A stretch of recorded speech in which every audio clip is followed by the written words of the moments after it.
Alright guys, part 3 to my labor and delivery. Got Eddie with me now, having some milk. This is breast milk, by the way. You're wondering why I bottle by a pump instead of just breastfeed now. You can go and look at my video right before these labor and delivery ones. It's in regards to free Medela pump, and I can explain it there for you. Anyways, pushed for 2.5 hours, so from 9 till 11:15. That's when the doctor came back in, and she said, okay, this time this is what I want you guys to do. I want you, even in between the contractions, I want her legs to stay up. So I want you guys to hold them, but she wanted me to still relax. I was pushing her all that time, and we could see the baby's head at the verge there, and he wasn't able to come past my pubic bone for some reason. So I think it was getting close to the point where they were going to say it's time for a C-section. The doctor came in and said to keep her legs up. So we did that. She got suited up within minutes, and he was born at 11:29 a.m. And I have to say that the pushing part really wasn't very bad at all. Like, I don't know, I could do that every day and it wouldn't be the most painful thing I've ever done. It just wasn't that bad.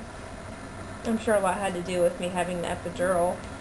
The only thing that hurt really bad again was my tailbone for some reason. It felt like, I don't know, really, really bruised each time I pushed. I didn't feel any burning sensation or anything like that when he came out. I remember as he was crowning, she asked if I wanted to touch his head, and I did, and there was a little hair there. And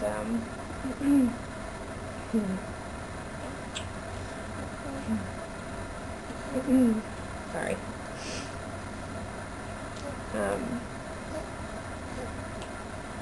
Anyways, I pushed his head out, and I don't think I made a lot of noise, probably a little grunting here and there. And I remember her tugging on his head, saying, "Come on, little guy," and that's where I got nervous, because I know that that's like the number one thing that, you know, doctors are afraid of, is the baby's head coming out and not the shoulders.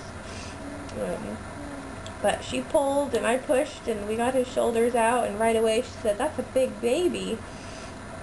And this time is so extremely fuzzy to me, all of that pushing and him coming out, or holding him above me while my mom cut the cord, and they laid him right on my chest, and he got to lay there for, it seemed like 20 minutes almost. The whole time, you know, they were just cleaning him up, putting his hat on, all that stuff. He was able to lay on me. He let out a couple of cries, and I hummed. My mom had made up 2 baby songs for me when I was a baby, and I got to hum those to him while he was laying on my chest, and that was really sweet. And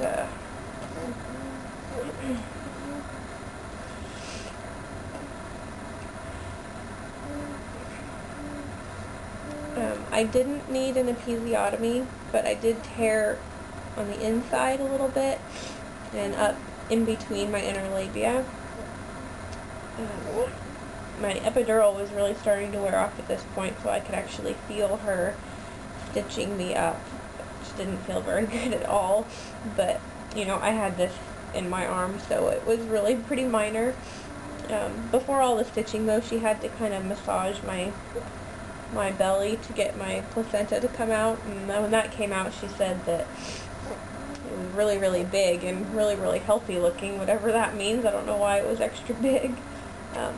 And also, right after he came out, apparently his little body was holding on to a big area of amniotic fluid that hadn't come out, so he came out and outgushed a whole bunch of fluid all over the doctor's lap.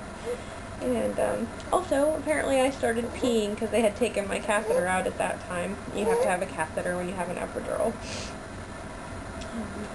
None of these things I could feel, of course, but a little embarrassing.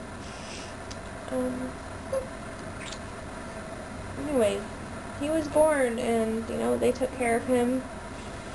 And we weighed him, and he was 8 pounds 4 ounces, and he was 19.5 inches long, and that was 11 days early. So if you can imagine going just a couple of more weeks, he would have been a much bigger baby. He was very healthy. Since I had diabetes, they had to check his sugar levels about 4 times while we were there, and he passed every one of them.